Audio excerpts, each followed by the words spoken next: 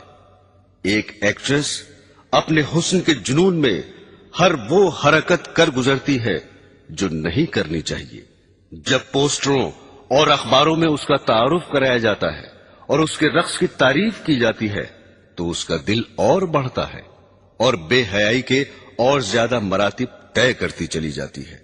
ضرورت زمانہ کو دیکھ کر اب تو بعض اسکولوں میں بھی رقص کی باقاعدہ تعلیم دی جا رہی ہے.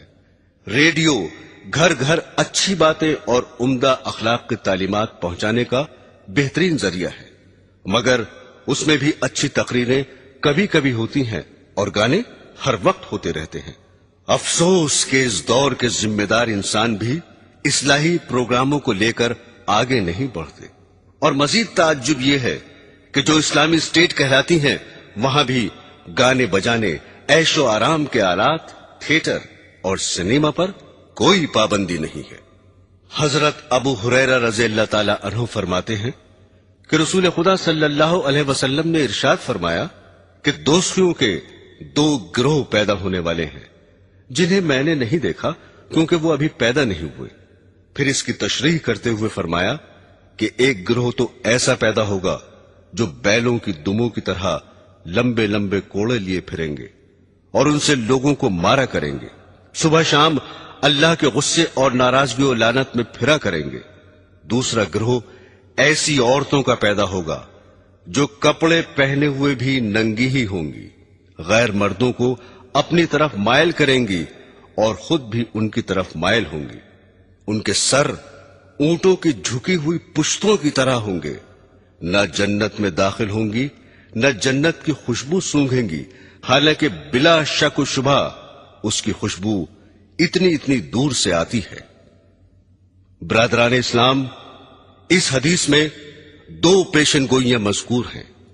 ایک ظالم گروہ کے بارے میں ہے کہ کچھ لوگ کوڑے لیے پھریں گے اور لوگوں کو ان سے پیٹا کریں گے، یعنی اقتدار کے نشے میں ضعیفوں اور بے کسوں پر ظلم کریں گے اور بلا وجہ خواہ عام پبلک کو ستائیں گے. دوسری پیشن گوئی عورتوں کے حق میں ارشاد فرمائی ہے کہ آئندہ زمانے میں ایسی عورتیں موجود ہوں گی جو کپڑے پہنے ہوئے ہوں گی لیکن پھر بھی ننگی ہوں گی، یعنی اس قدر باریک کپڑے پہنیں گی کہ ان کے پہننے سے جسم چھپانے کا فائدہ حاصل نہ ہوگا، یا کپڑا باریک تو نہ ہوگا مگر چست ہونے اور بدن کی ساخت پر کس جانے کی وجہ سے اس کا پہننا اور نہ پہننا برابر ہوگا. اور آج کل تو چست ہونے کے ساتھ بدن کا ہم رنگ ہونا بھی داخل فیشن ہو چکا ہے. چنانچہ گندمی رنگ کے ایسے موزے داخل لباس ہو چکے ہیں جن کا پیر سے اوپر کا حصہ پنڈلی پر کھال کی طرح چپکا ہوا ہوتا ہے. بدن پر کپڑا ہونے اور اس کے باوجود بھی ننگا ہونے کی ایک صورت یہ بھی ہے کہ بدن پر صرف تھوڑا سا کپڑا ہو اور بدن کا بیشتر حصہ اور خصوصاً وہ اعضاء کھلے رہیں جن کو باحیا عورتیں غیر مردوں سے چھپایا کرتی ہیں. جیسا کہ یورپ اور ایشیا کے بعض شہروں میں ایسا لباس پہننے کا رواج ہے کہ صرف گھٹنوں تک قمیض ہوتی ہے، آستینیں موڑھے سے صرف 2-4 انچ ہی بڑی ہوتی ہیں، پنڈلیاں بالکل ننگی ہوتی ہیں اور سر بھی دوپٹے سے خالی ہوتا ہے. پھر فرمایا کہ یہ عورتیں مردوں کو اپنی طرف مائل کریں گی اور خود ان کی طرف مائل ہوں گی، یعنی ننگا ہونے کا رواج مفلسی کی وجہ سے نہ ہوگا بلکہ ان کی نیت مردوں کو بدن دکھانا اور ان کا دل لبھانا مقصود ہوگا. اور لبھانے کا دوسرا طریقہ یہ اختیار کریں گی کہ اپنے سروں کو جو دوپٹوں سے خالی ہوں گے مٹکا کر چلیں گی، جس طرح اونٹ کی پشت کا بالائی حصہ تیز رفتار کے وقت زمین کی جانب جھکا رہتا ہے. اونٹ کی پشت سے تشبیہ دینے سے یہ بھی بتایا کہ بال پھلا پھلا کر اپنے سروں کو موٹا کریں گی. پھر فرمایا کہ ایسی عورتیں جنت میں داخل نہ ہوں گی بلکہ اس کی خوشبو تک نہ سونگھیں گی. شریعت اسلامیہ نے زناکاری سے بھی روکا ہے اور ایسی چیزوں سے بھی روکا ہے جو زنا کی طرف بلانے والی ہیں، حتیٰ کہ اس کو بھی زنا فرمایا ہے کہ کوئی عورت تیز خوشبو لگا کر مردوں پر اس لیے گزرے کہ مرد اس کی خوشبو سونگھ لیں۔ برادران اسلام، کسی حادثے اور واقعے کا قیامت کی علامتوں میں سے ہونے کا یہ مطلب نہیں کہ قیامت کے بالکل ہی قریب ہو، بلکہ مطلب یہ ہے کہ قیامت سے پہلے اس کا وجود میں آ جانا ضروری ہے۔ اس لیے آن حضرت صلی اللہ علیہ وسلم نے بہت سے حوادث و واقعات کے بارے میں یہ فرمایا کہ قیامت اس وقت تک قائم نہ ہوگی جب تک ایسا نہ ہو جائے۔ اب میں وہ حوادث و واقعات بیان کرتا ہوں جو عموماً قیامت کے قریب تر زمانے میں ظاہر ہوں گے۔ رسول خدا صلی اللہ علیہ وسلم نے فرمایا کہ عیسائیوں سے صلح کرو گے جو امن والی صلح ہوگی۔ تم اور عیسائی آپس میں مل کر ایک دوسری عیسائی جماعت سے جنگ کرو گے۔ اس جنگ میں تمہاری فتح ہوگی، مال غنیمت ہاتھ لگے گا اور صحیح سالم واپس آ کر بڑے بڑے ٹیلوں والے میدان میں ٹھہرو گے جہاں درخت بہت ہوں گے۔ بیٹھے بٹھائے ایک عیسائی صلیب کو ہاتھ میں اٹھائے گا اور کہے گا کہ صلیب کی برکت سے فتح ہوئی۔ یہ سن کر ایک مسلمان کو غصہ آ جائے گا اور اس سے صلیب چھین کر توڑ ڈالے گا۔ یہ حال دیکھ کر عیسائی صلح کو توڑ دیں گے اور مسلمانوں سے جنگ کرنے کے لیے جمع ہو جائیں گے۔ مسلمان بھی اپنے ہتھیار لے دوڑیں گے اور عیسائیوں سے جنگ کریں گے۔ اس جنگ میں مسلمانوں کا بادشاہ شہید ہو جائے گا اور دوسرے ملکوں کی طرح ملک شام میں بھی عیسائیوں کی حکومت ہو جائے گی، اور جس عیسائی جماعت سے مسلمانوں کے ساتھ مل کر پہلے جنگ کی تھی اس سے اب یہ عیسائی صلح کر لیں گے۔ اس جنگ میں جو مسلمان بچیں گے وہ مدینے میں چلے جائیں گے اور خیبر کے قریب تک عیسائیوں کی حکومت ہو جائے گی۔ حضرات گرامی، جب مسلمان ہر طرف سے گھر جائیں گے اور ان کی حکومت صرف مدینہ منورہ سے خیبر تک رہ جائے گی تو وہ حضرت امام مہدی علیہ السلام کی تلاش میں لگ جائیں گے۔ حضرت امام مہدی علیہ السلام اس وقت مدینے میں ہوں گے اور امامت کا بار اٹھانے سے بچنے کے لیے مکہ مکرمہ چلے جائیں گے۔ مکہ کے بعض باشندے انہیں پہچان لیں گے اور ان کے پاس آ کر مکان سے انہیں باہر لائیں گے اور ان سے زبردستی بیعت یعنی خلافت کر لیں گے، حالانکہ وہ دل سے نہ چاہتے ہوں گے۔ یہ بیعت مقام ابراہیم اور حجر اسود کے درمیان ہوگی۔ غالباً حضرت امام کو طواف کرتے ہوئے بیعت پر مجبور کیا جائے گا۔ جب حضرت امام مہدی علیہ السلام کی خلافت کی خبر مشہور ہوگی تو ملک شام سے ایک لشکر آپ سے جنگ کرنے کے لیے چلے گا اور آپ کے لشکر تک پہنچنے سے پہلے ہی مقام بیدا میں جو مکہ اور مدینہ کے درمیان ہے زمین میں دھسا دیا جائے گا۔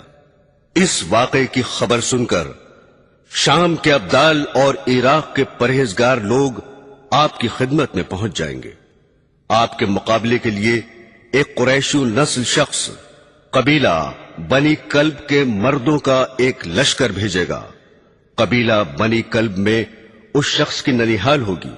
اس قبیلے سے حضرت مہدی علیہ السلام کا لشکر جنگ کرے گا اور غالب رہے گا۔ حضرت امام مہدی علیہ السلام کے ظہور کے بارے میں رسول اللہ صلی اللہ علیہ وسلم نے فرمایا کہ اس امت پر ایک زبردست مصیبت آئے گی اور انسان ظلم سے بچنے کے لیے کوئی پناہ کی جگہ نہ پائے گا۔ اس وقت خدا میری نسل اور میرے خاندان میں سے ایک شخص پیدا فرمائے گا اور اس کے ذریعے زمین کو عدل اور انصاف سے بھر دے گا، جس طرح کہ وہ اس سے پہلے ظلم اور زیادتی سے بھری ہوئی ہوگی۔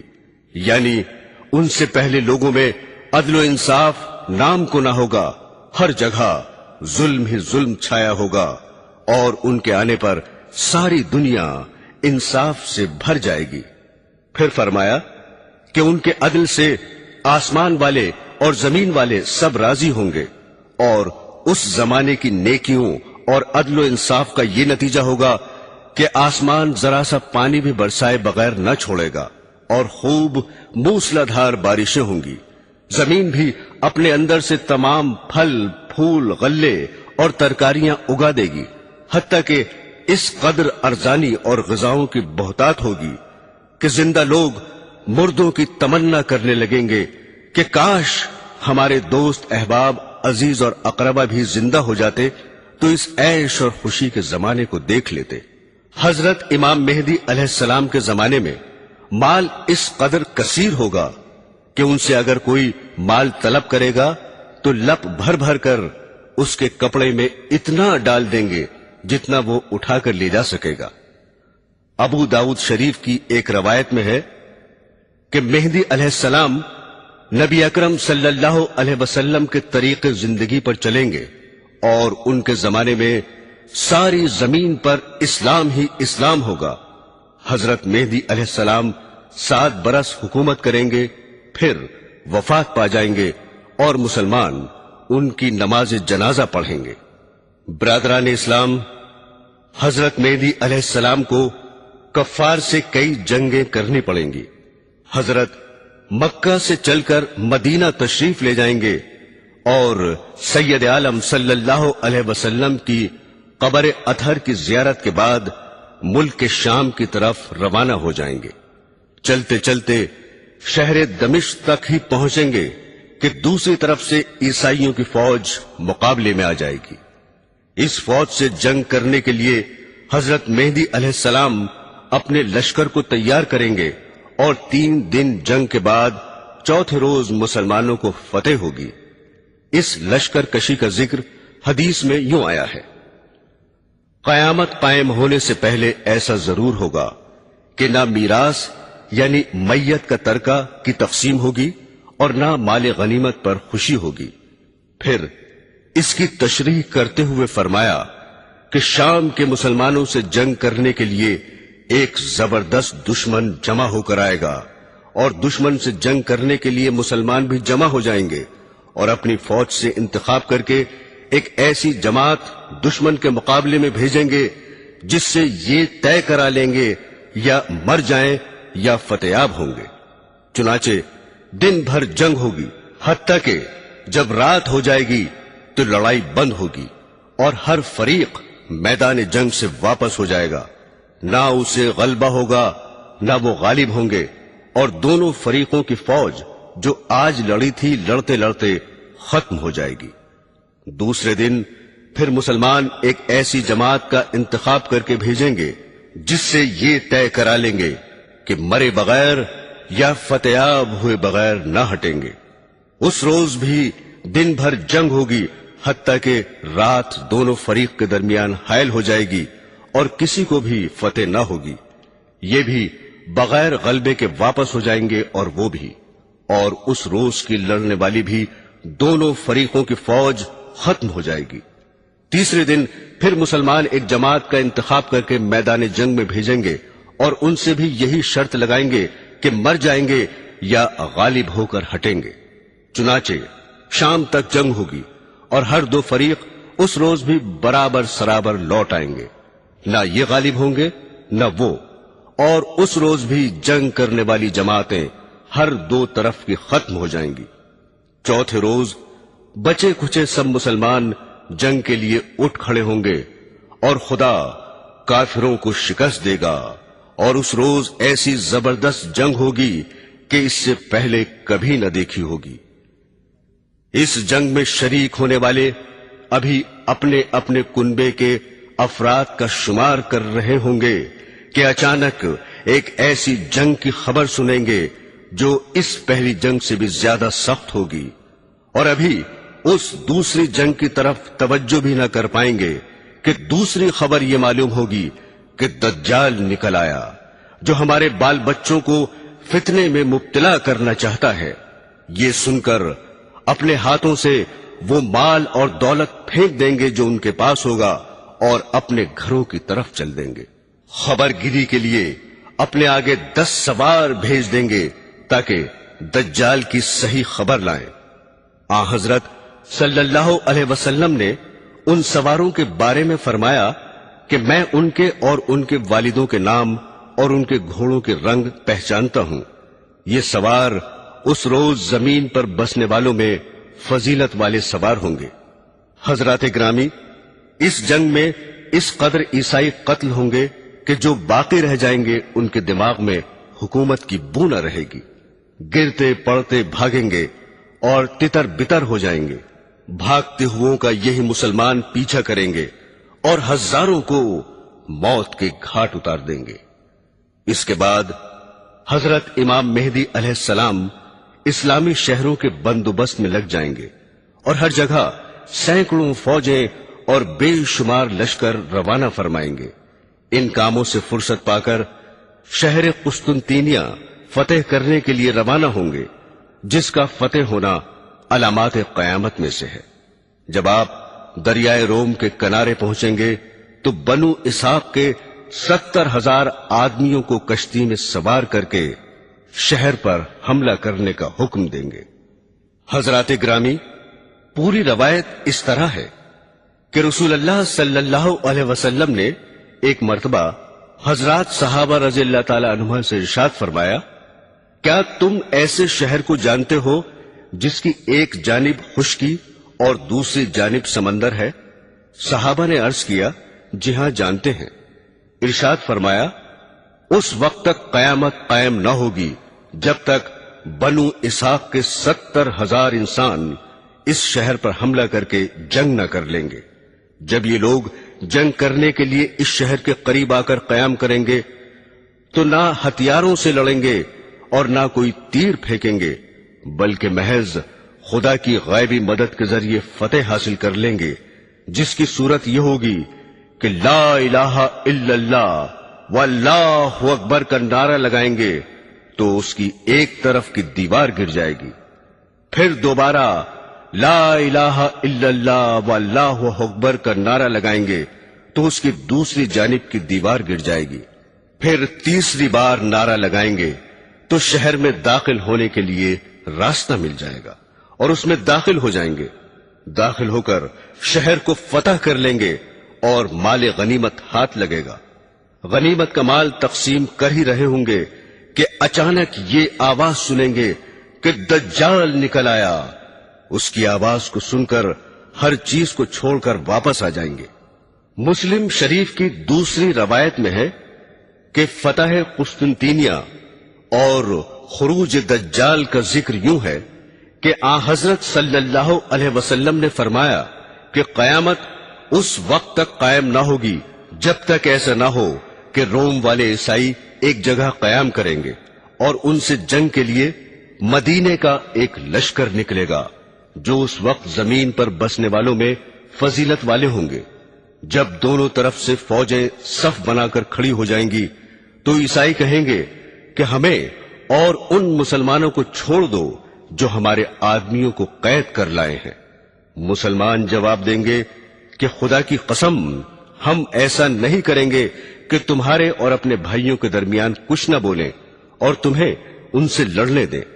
یہ کہہ کر عیسائیوں سے جنگ کریں گے اور اس جنگ میں مسلمانوں کا تہائی لشکر شکست کھا جائے گا، یعنی فوج کے تہائی آدمی جنگ سے بچ کر علیحدہ ہو جائیں گے اور خدا ان کی توبہ کبھی قبول نہ کرے گا، اور تہائی لشکر شہید ہو جائے گا جو اللہ کے نزدیک افضل الشہداء ہوں گے، اور تہائی لشکر عیسائیوں پر غلبہ پا کر فتح یاب ہوگا جو کبھی بھی فتنے میں نہ پڑیں گے، اور یہی تہائی لشکر قسطنطینیہ کو فتح کرے گا۔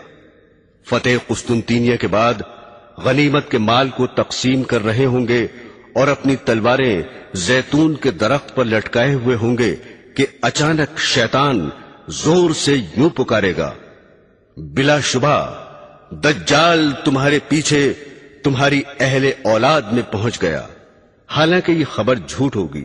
اس کے بعد مسلمانوں کا لشکر شام کی طرف رخ کرے گا، اور جب شام پہنچیں گے تو دجال نکل آئے گا۔ اسی اثنا میں کہ جنگ کی تیاری کر رہے ہوں گے اور صفیں درست کرتے ہوں گے، نماز کا وقت ہو جائے گا اور نماز کھڑی ہو جائے گی۔ اتنے میں حضرت عیسیٰ علیہ السلام آسمان سے اتر آئیں گے اور ان کے امام بنیں گے۔ حضرت عیسیٰ علیہ السلام کو دیکھتے ہی خدا کا دشمن دجال اس طرح پگھلنے لگے گا جیسے پانی میں نمک پگھلتا ہے۔ اگر حضرت عیسیٰ علیہ السلام اس کو قتل نہ کرے اور ویسے ہی چھوڑ دے تو دجال بالکل پگھل کر ہلاک ہو جائے، لیکن وہ اسے اپنے ہاتھ سے قتل کریں گے اور اپنے نیزے میں اس کا خون لگا ہوا لوگوں کو دکھائیں گے۔ برادران اسلام، حضرت عزیفہ رضی اللہ تعالی عنہ فرماتے ہیں کہ رسول خدا صلی اللہ علیہ وسلم نے فرمایا کہ بے شک دجال نکلے گا اور بے شک اس کے ساتھ میں پانی بھی ہوگا اور آگ بھی ہوگی۔ بعض روایات میں ہے کہ اس کے ساتھ اس کی جنت بھی ہوگی اور اس کی دوزخ بھی ہوگی۔ جسے لوگ پانی سمجھیں گے وہ واقعتاً جلانے والی آگ ہوگی، یعنی اس کو قبول کرنے کے سبب دوزخ کی آگ میں جلیں گے، اور جسے لوگ آگ سمجھیں گے وہ میٹھا پانی ہوگا۔ لہذا تم میں سے جو کوئی اس کے زمانے میں ہو تو چاہیے کہ اسی میں گرے جو آگ دکھائی دے رہی ہو، کیونکہ وہ در حقیقت میٹھا پانی ہے۔ مسلم کی روایت میں یہ بھی ہے کہ دجال کی دونوں آنکھوں کے درمیان لفظ کافر لکھا ہوگا، جسے ہر پڑھا بے پڑھا مومن پڑھ سکے گا۔ بعض روایات میں ہے کہ اس کے ساتھ گوشت روٹی کے پہاڑ اور پانی کی نہریں ہوں گی۔ کسی کے غصہ دلانے پر مشرق سے نکل پڑے گا اور مدینہ جانے کا قصد کرے گا، لیکن مدینے میں داخل نہ ہو سکے گا، کیونکہ اس روز مدینے کے 7 دروازے ہوں گے اور ہر دروازے پر 2 فرشتے پہرے کے لیے مقرر ہوں گے۔ لہذا وہ احد کے پہاڑ کے پیچھے ٹھہر جائے گا اور وہاں سے فرشتے اس کا رخ شام کی طرف کر دیں گے، شام کی طرف چل دے گا، وہیں حضرت مسیح علیہ السلام کے ہاتھوں ہلاک ہوگا۔ حضرات گرامی، جس وقت مدینے کے قریب احد کے پیچھے آ کر ٹھہرے گا تو مدینے میں زلزلے کے 3 جھٹکے آئیں گے۔ اس سے گھبرا کر تمام کافر اور منافق باہر نکل کر دجال کے پاس پہنچ جائیں گے۔ فتح الباری میں حاکم کی ایک روایت نقل کی ہے، جس میں یہ بھی ہے کہ مدینے سے فاسق مرد اور فاسق عورتیں بھی اس کی طرف نکل کھڑی ہوں گی۔ اسی اثنا میں جبکہ دجال مدینے کے قریب ٹھہرا ہوا ہوگا، یہ واقعہ پیش آئے گا کہ مدینے سے ایک صاحب نکل کر دجال کے سامنے آئیں گے، جو اس زمانے میں روئے زمین پر بسنے والوں میں سب سے بہتر ہوں گے۔ وہ دجال سے کہیں گے، میں گواہی دیتا ہوں کہ بے شک تو وہی دجال ہے جس کی رسول اللہ صلی اللہ علیہ وسلم نے ہمیں خبر دی تھی۔ ان کی یہ بات سن کر دجال حاضرین سے کہے گا، اگر میں اسے قتل کر کے پھر زندہ کر دوں تو بھی میرے دعوے میں تم شک کرو گے؟ لوگ جواب دیں گے نہیں۔ لہذا دجال ان صحاب کو قتل کر دے گا اور پھر زندہ کر دے گا۔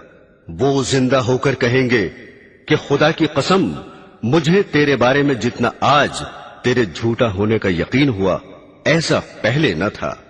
اس کے بعد دجال انہیں دوبارہ قتل کرنا چاہے گا لیکن نہیں کر سکے گا۔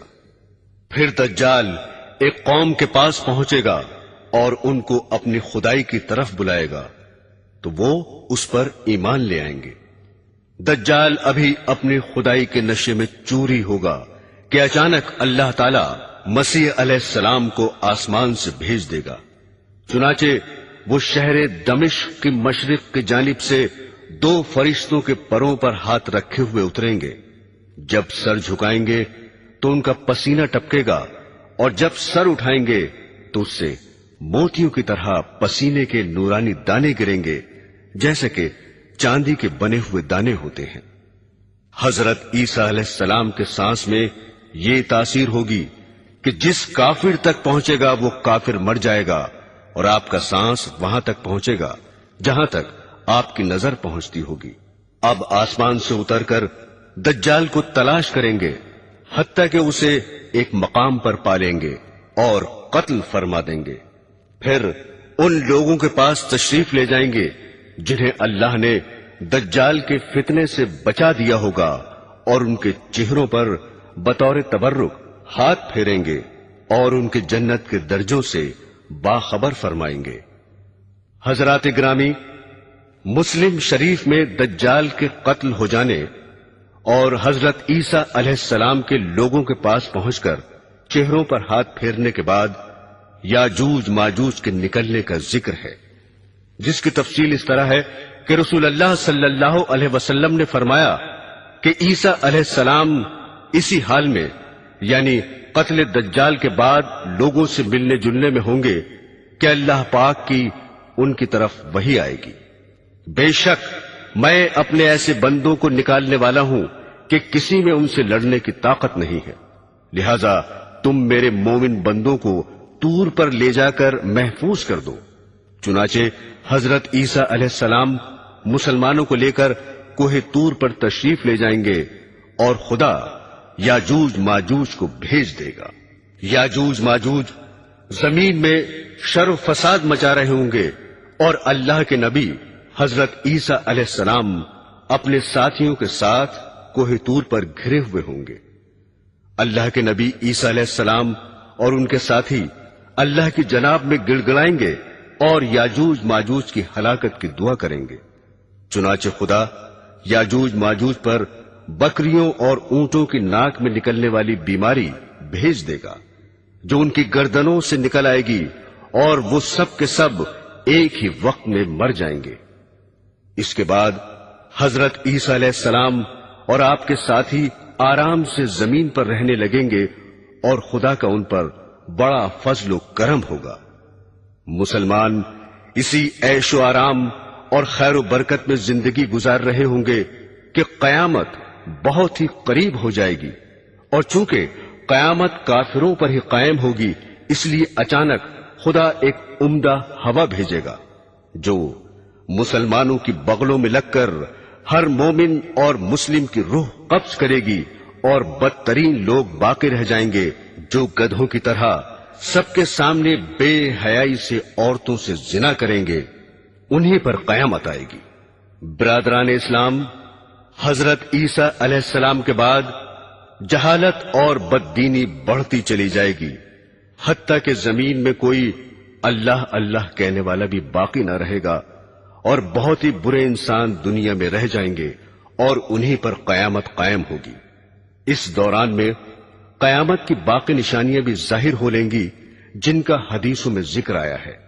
مثلا حضرت حذیفہ رضی اللہ تعالی عنہ کی روایت ہے کہ حضرت صلی اللہ علیہ وسلم نے ارشاد فرمایا کہ قیامت ہرگز قائم نہ ہوگی جب تک تم اس سے پہلے یہ 10 نشانیاں نہ دیکھ لو۔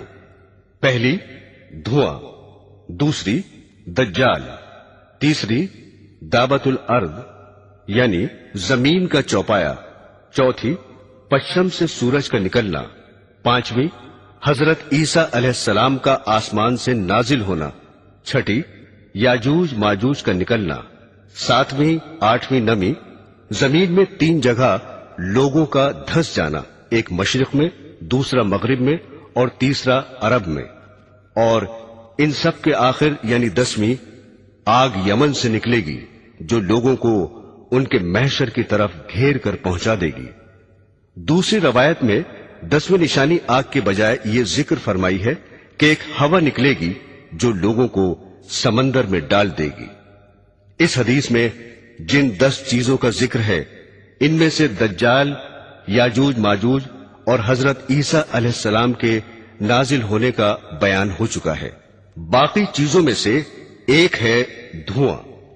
سرور عالم صلی اللہ علیہ وسلم سے منقول ہے کہ جب آپ سے دریافت کیا گیا تو ارشاد فرمایا، ایسا دھواں ہوگا کہ جو مشرق سے مغرب تک خلا بھر دے گا اور 40 دن رہے گا۔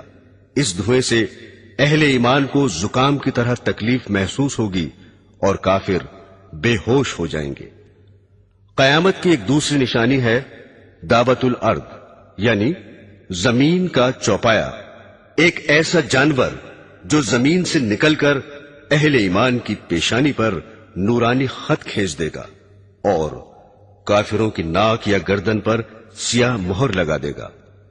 قرآن حکیم کی ایک آیت میں اس جانور کا ذکر آیا ہے۔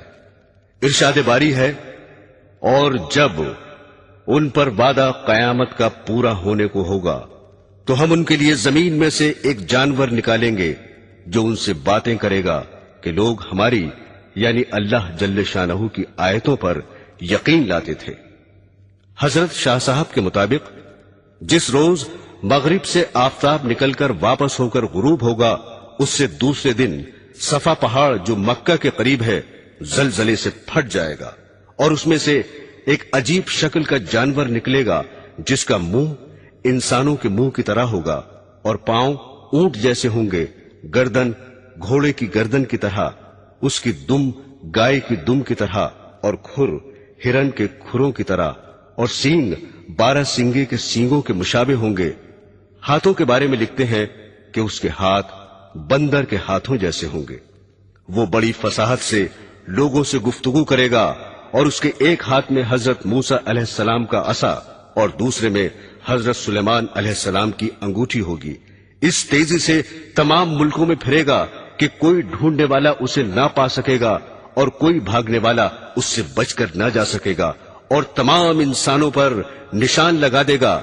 ہر مومن کی پیشانی پر حضرت موسیٰ علیہ السلام کے عصا سے ایک خط کھینچ دے گا جس سے اس کا سارا منہ نورانی اور باروب ہو جائے گا، اور ہر کافر کی ناک یا گردن پر حضرت سلیمان علیہ السلام کی انگوٹھی سے مہر لگا دے گا، جس کی وجہ سے سارا منہ کالا ہو جائے گا، اور مومن اور کافر میں پورا پورا فرق ہو جائے گا، حتیٰ کہ اگر ایک دسترخوان پر بہت سی جماعتیں بیٹھ جائیں تو مومن اور کافر علیحدہ علیحدہ ہو جائیں گے۔ اس کام سے فارغ ہو کر وہ جانور غائب ہو جائے گا۔ حضرات گرامی، مغرب سے آفتاب کا نکلنا بھی قیامت کی نشانیوں میں سے ایک ہے۔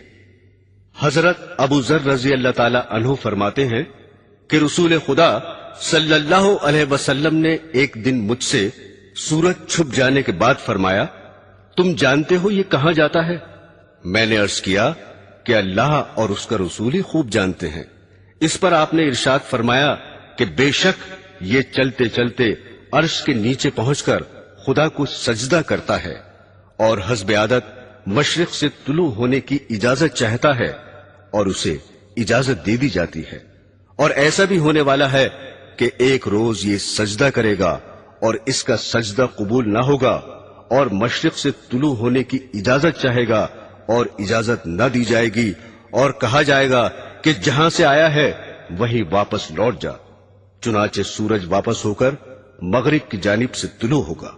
ایک اور روایت ہے کہ حضرت صلی اللہ علیہ وسلم نے فرمایا، مغرب سے طلوع ہو کر جب آفتاب بیچ آسمان میں پہنچ جائے گا تو واپس لوٹ جائے گا، اور مغرب ہی میں غروب ہو کر بدستور مشرق سے نکلنے لگے گا۔ فتح الباری میں ایک حدیث نقل کی گئی ہے کہ حضرت صلی اللہ علیہ وسلم نے فرمایا کہ مغرب سے آفتاب طلوع ہونے کے بعد 120 سال انسان اور زندہ رہیں گے، پھر قیامت آئے گی۔ قیامت کی ایک اور علامت ہے زمین میں دھس جانا۔ حدیث شریف میں ہے کہ 3 مقامات پر لوگ زمین میں دھسا دیے جائیں گے، ایک مشرق میں، دوسرے مغرب میں، اور تیسرے جزیرہ عرب میں۔ یہ عذاب تقدیر کے جھٹلانے والوں پر آئے گا۔ خود حدیث میں اس کی صاف تصریح بھی وارد ہوئی ہے، جو حضرت عبداللہ بن عمر رضی اللہ تعالی عنہ کی ہے کہ رسول اللہ صلی اللہ علیہ وسلم نے فرمایا کہ اس امت میں زمین میں دھس جانا اور صورتوں کا مسخ ہو جانا واقع ہوگا، اور یہ تقدیر کو جھٹلانے والوں میں ہوگا۔ حضرات گرامی، یمن سے آگ کا نکلنا بھی قیامت کی ایک علامت ہے۔ ایک آگ یمن سے نکل کر لوگوں کو محشر کی طرف گھیر کر پہنچا دے گی۔ انہی دنوں جبکہ زمین پر کوئی اللہ اللہ کہنے والا نہ رہے گا، ملک شام میں امن ہوگا اور غلہ بھی سستا ہوگا، خواہ سوداگر ہوں، خواہ دستکار ہوں، خواہ سرمایہ دار، غرضے کے سب گھر کے اسباب لاد کر ملک شام کی طرف روانہ ہو جائیں گے، اور جو لوگ دوسرے ملکوں میں چلے گئے تھے وہ بھی ملک شام میں آ کر آباد ہو جائیں گے، اور تھوڑے ہی دنوں کے بعد ایک بہت بڑی آگ ظاہر ہوگی اور لوگوں کو کھدیڑتی ہوئی ملک شام پہنچا دے گی۔ اس کے بعد وہ آگ غائب ہو جائے گی۔ کچھ عرصے بعد لوگ اپنے اپنے وطنوں کا رخ کریں گے اور دوسرے ملکوں میں بھی آدمی جا کر واپس آ جائیں گے، لیکن ملک شام میں پوری آبادی رہے گی۔ یہ قیامت کے نزدیک بالکل آخری علامت ہوگی، اور اس کے 3-4 برس بعد قیامت آ جائے گی۔